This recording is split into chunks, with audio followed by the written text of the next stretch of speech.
पिछले 1 साल से जंग लड़ रहे इजराइल ने चुपचाप एक ऐसा मिशन पूरा कर लिया है जिसके बारे में ज्यादा लोगों को नहीं पता है। आप कई बार अखंड भारत के नारे सुनते आए हैं, मगर बेंजामिन नेतन्याहू ने तो अखंड इजराइल का मिशन लगभग पूरा ही कर दिया है। आपने ध्यान दिया हो या ना दिया हो, मगर इजराइल ने मिडिल ईस्ट का नक्शा बदल दिया है। इजराइल पर जब हमला हुआ है तब इजराइल ने दुश्मनों की जमीन पर कब्जा किया। 1967 में इजराइल का अस्तित्व मिटाने के लिए इराक, यमन, मिस्र, सीरिया और जॉर्डन ने हमला कर दिया था। यह जंग 6 दिनों तक चली थी, मगर जीता इजराइल। इस जंग में सबसे दिलचस्प बात यह थी कि इजराइल ने इन 6 दिनों में अपने आकार से 4 गुना ज्यादा जमीन पर कब्जा कर लिया। यानी जिन देशों ने इजराइल पर हमला किया, इजराइल ने उन्हीं की जमीन कब्जा ली। इस बार भी कुछ ऐसा ही हुआ है। हमास और हिजबुल्लाह के हमलों के बाद इजराइल ने कई इलाकों पर कब्जा कर लिया है। दावा किया जा रहा है कि इजराइल ने इस बार भी अपनी सीमाएं बढ़ा ली हैं। नेतन्याहू का अखंड इजराइल वाला सपना पूरा हो रहा है। यहूदियों में अखंड इजराइल के विचार को ग्रेटर इजराइल कहा जाता है। बेंजामिन नेतन्याहू ने संयुक्त राष्ट्र में खड़े होकर कहा है कि जंग खत्म होने के बाद भी वह गाजा का इलाका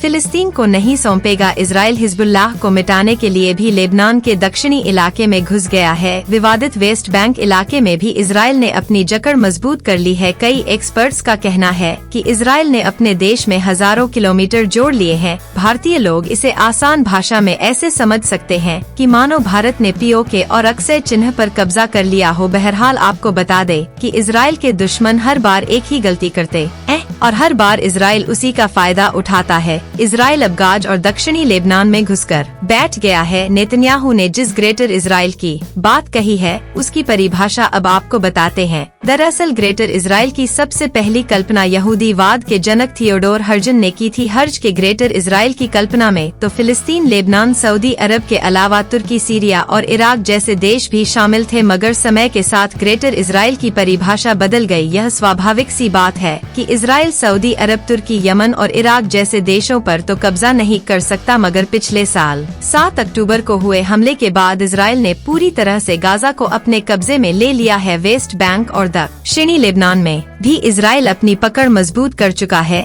यानी आज की परिभाषा के हिसाब से नेतन्याहू ने अखंड इजराइल का सपना लगभग पूरा कर लिया है।